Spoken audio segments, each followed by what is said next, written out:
the horror characters in Spider-Man. Today is going to be all about the scariest characters in all of Spider-Man's mythos. I don't want to waste your time. I don't want to go too much on an intro. Let's just jump right into it. Before I do, though, you got to comment down below. You have to. Comment down below who you think is the scariest Spider-Man villain. I'll start at number 10. In number 10, I have Morlun. When Morlun was first created, he was without a doubt one of the most horrifying characters ever put in the Spider-Man comics. He was this constant looming threat at the beginning of JMS's early 2000s run, and you get like little nods to him, but nothing really prepares you for how powerful and unstoppable he really is. He fights Spider-Man, and the entire time was like this cold Terminator killer. He literally stalked Spider-Man and hunted him down. Not even like Kraven either. Kraven does it to prove a point. Morlun is different. Morlun needs to kill Peter Parker's Spider-Man. It's just his thing. He has to do it. The way his story is told, it's not like a character trying to prove themselves. It's like, yeah, I'm an unstoppable force and I'm gonna come and kill you, buddy. That's scary. That's very scary to me. Morlun's not much for words or discussion or anything. He just wants to eradicate Peter Parker's Spider-Man off the face of the earth. And there's nothing anyone's gonna do to stop him. His story developed more so from this, and his family actually, of inheritors, become the Spider-Verse villains. And their goal is to go across the entirety of the Spider-Verse and literally consume the spiders of the multiverse. And honestly, it sounds horrifying.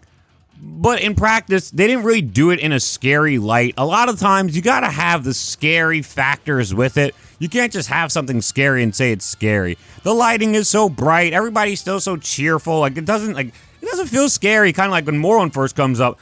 This feels scary. Look at the way the art's drawn. It's dramatic. All the shading and everything. It looks great. For me, I much prefer Morlun initially because he just feels more badass scary rather than like conceptually he could be scary, but they're not going to show him off.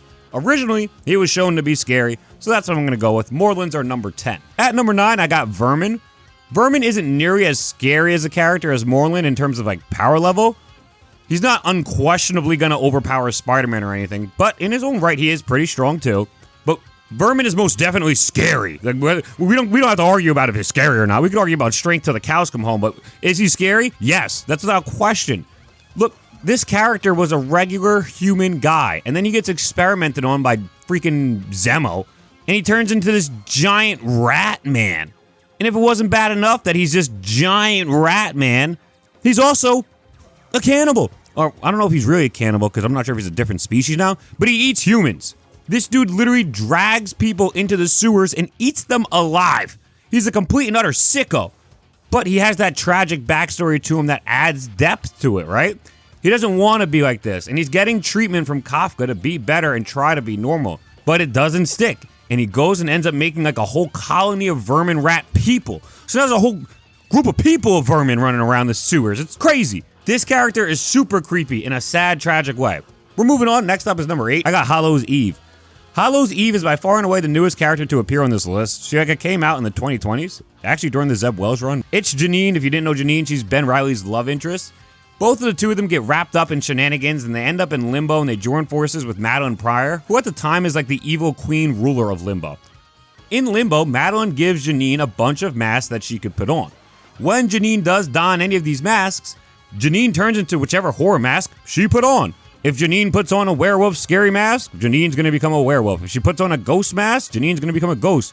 Heck, at one point she even puts on like a freaking Jason Voorhees mask, and guess who she becomes? It's pretty obvious. She has an entire repertoire of masks she could choose to be. It's a very interesting character.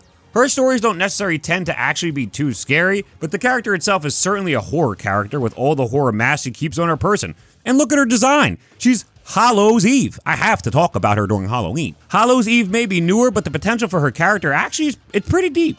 She doesn't necessarily want to be evil. Heck, Janine may not even really want to have powers in the first place. She just keeps them because she wants to be with Ben and she wants to help Ben out. Ben's going through his whole thing right now, whether it be like the Chasm stuff or as of currently he's pretending to be Peter Parker.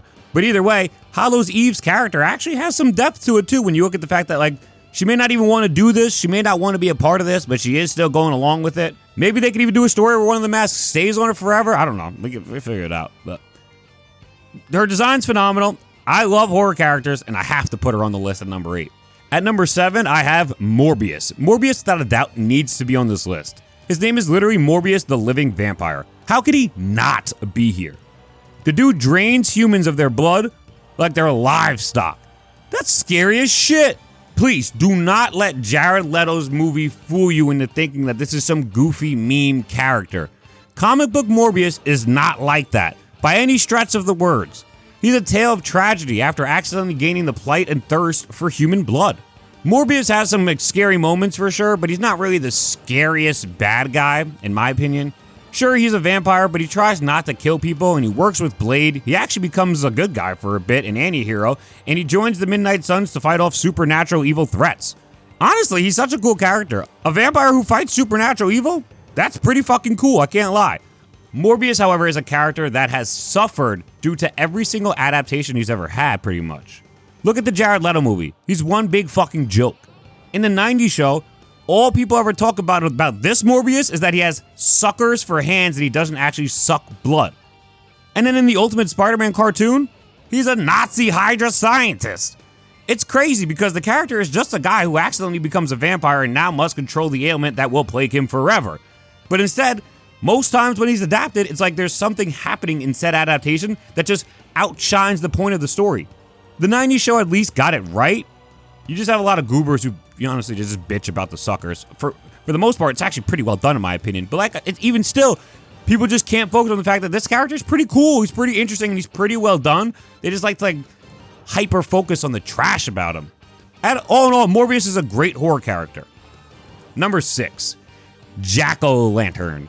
Jack-o'-lantern is pretty straightforward. The dude is dressed up as a jack-o'-lantern. What more horror Halloween vibes can you put out than a dude dressed as a flaming fucking pumpkin? The dude literally started off as a Captain America villain, he becomes a Spider-Man villain, and nowadays he's probably more so known as like an Agent Venom villain. And the character's also always changing. Whether it be the person behind the mantle, or Jack-o'-lantern becoming like supernatural himself, the character still is always a great horror character off of design alone. I'd be willing to put Jack-o'-lantern up higher, because truth be told, he's easily the best design for the theme out of every single character we're going to talk about. He's a literal jack-o'-lantern. There's no more on-brand, apropos theme or thematic costume design than this. This is what Halloween is. However, jack-o'-lantern isn't always scary. I'd say most times they don't even attempt to play on the scariness or the horror stuff at all. It's just like a thug in a pumpkin costume for the most part, so you don't get like a lot of fear. And like I said, there's times where jack-o'-lantern is actually like a supernatural character. But for the most part, he's just a regular guy. Somebody's under the mask. Either way, the character's design alone carries him here. He's gonna be 6th on my list. Next up, we got Doppelganger. Doppelganger, one of my all-time favorite Spider-Man characters. I love him so much. I just made a video about this guy, talking about all the potential in his character and all the potential in his story. Feel free to check it out if you get a chance. I'm very proud of it personally. In terms of the horror vibes though, this guy clearly has it covered. Much like Jack-o'-lantern, one look at Doppelganger and everyone knows this guy is fucking scary. Doppelganger is literally a doppelganger of Spider-Man, so that alone should show he's a horror character. For those of you who may not know what a doppelganger is, it's an evil copy of yourself. Often they don't speak and are very aggressive and violent. This alone should tell you that Doppelganger is scary. The character was created by Magus when Magus created doppelgangers of every single Marvel hero and used all of these doppelgangers in a war in an attempt to take over the Marvel Universe. However, the doppelganger we're talking about, Spider-Man's doppelganger, he actually didn't show up to the war. And when the doppelgangers lost the war, he's the only one who remains. Now he's just around in the Marvel Universe as the sole living doppelganger. His goal is pretty undefined, although it seems like he just wants 2 things above all else: to kill Spider-Man and to be loved. He is literally an evil copy of Spider-Man, having extra arms, extra eyes, and possesses barbed wire for webbing. If this isn't a horror version of Spider-Man, I don't know what is. Man-Spider at number 4.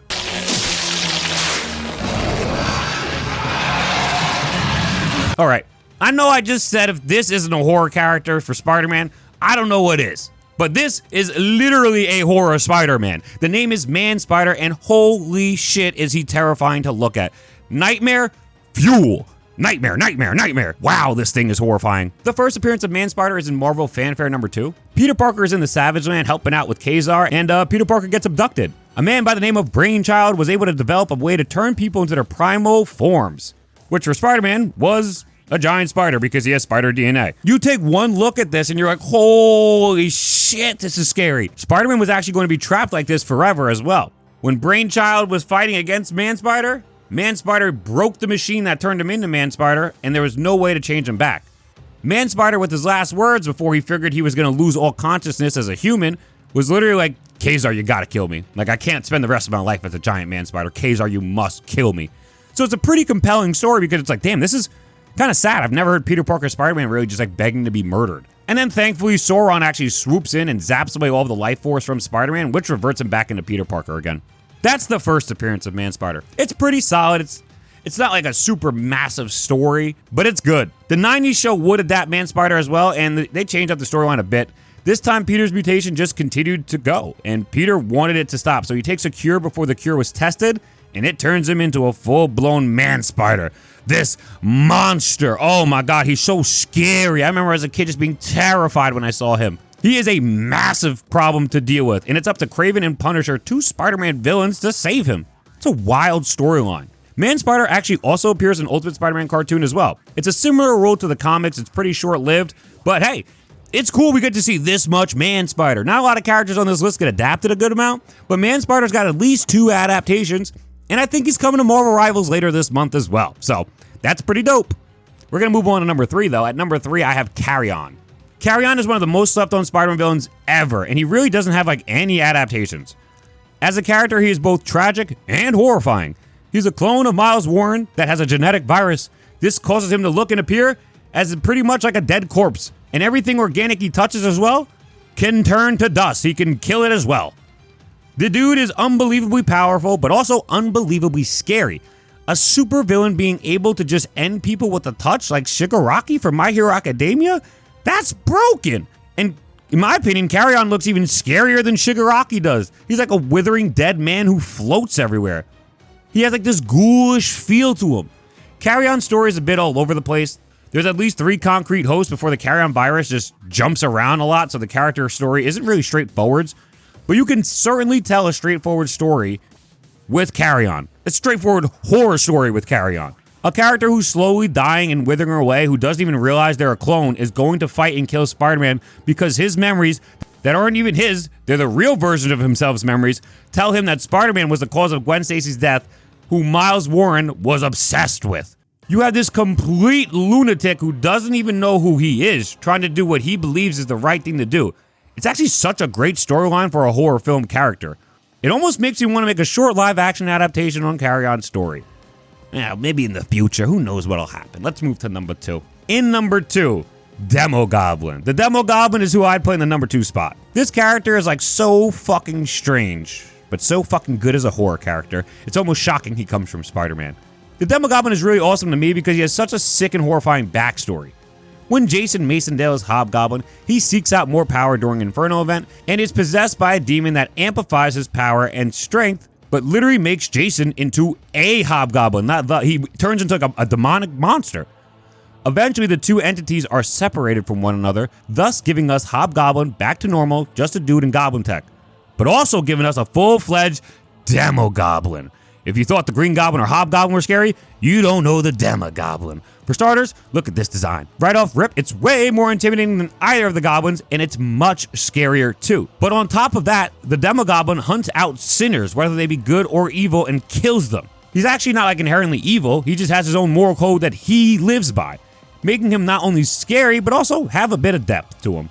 It only furthers my reasoning for putting him in the top 2 horror characters in Spider-Man. I do want to touch on one quick thing with Demogoblin, and it actually relates to Jack-o'-lantern. Both of these mantles at one point were donned by Jason Masondale. I think that's really cool. Jason Masondale is the guy who was the Hobgoblin in the 90s show, and he was the Hobgoblin in the 90s at the time of this stuff coming out. Obviously, we know it would later be, what's-his-face? Kingsley.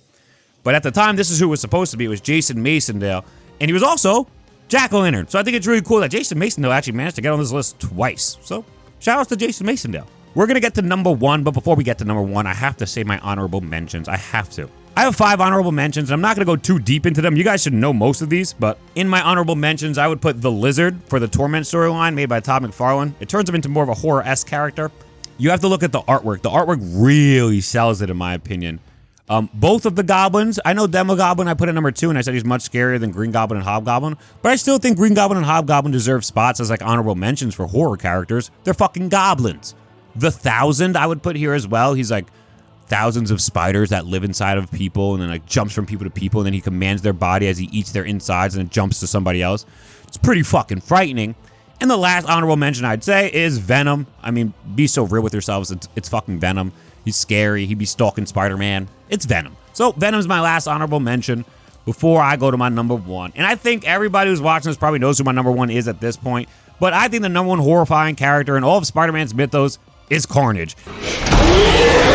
And in my opinion, it's easily Carnage. This dude is just a menace, for lack of better words. He is a nightmare. His name is literally Carnage. What do you think he does? The dude kills. He kills like crazy. His first victim, he found a random name in a phone book, and he just like went to the guy's house and killed him. Like, what the heck is this? This guy's a monster.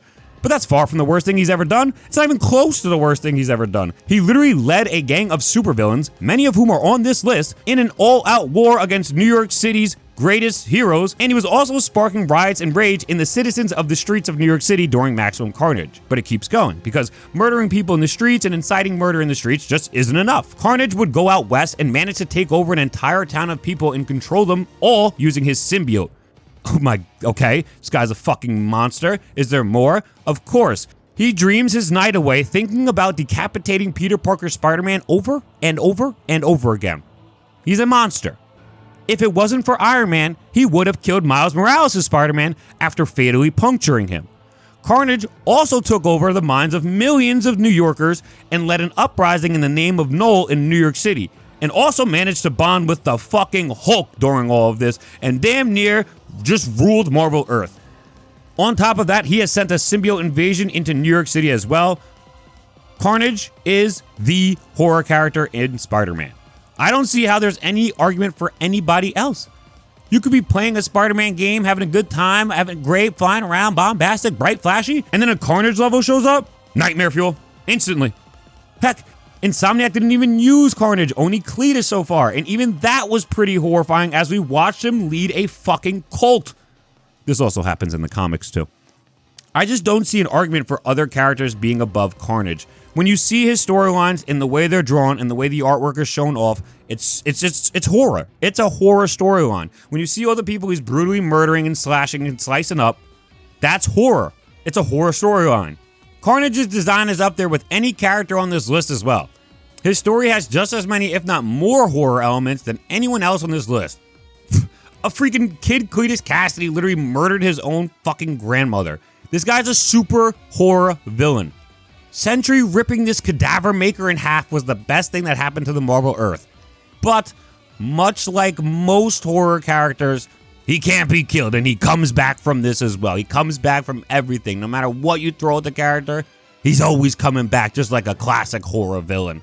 Carnage is easily, in my opinion, the best horror character in Spider-Man's mythos. But what do you guys think? I want to know what everybody thinks down below. Please comment down below who you would say is the scariest Spider-Man villain or character, honestly, in all of Spider-Man's mythos. Let me know what you think. That's pretty much it for me in this video, though. I had a blast making it, and I'll catch you guys on the next one. Be on the lookout for more Halloween, like, horror videos, too. I want to talk a lot of these characters, like, more in depth, or just, like, more stuff with these characters, or more horror vibes with Spider-Man, just because, hey, it's the theme of the season. Who doesn't like staying on the thematic season that we're in right now? But either way, that's pretty much it for me in this video. I'll catch you guys on the flip side. Dunk out. Peace.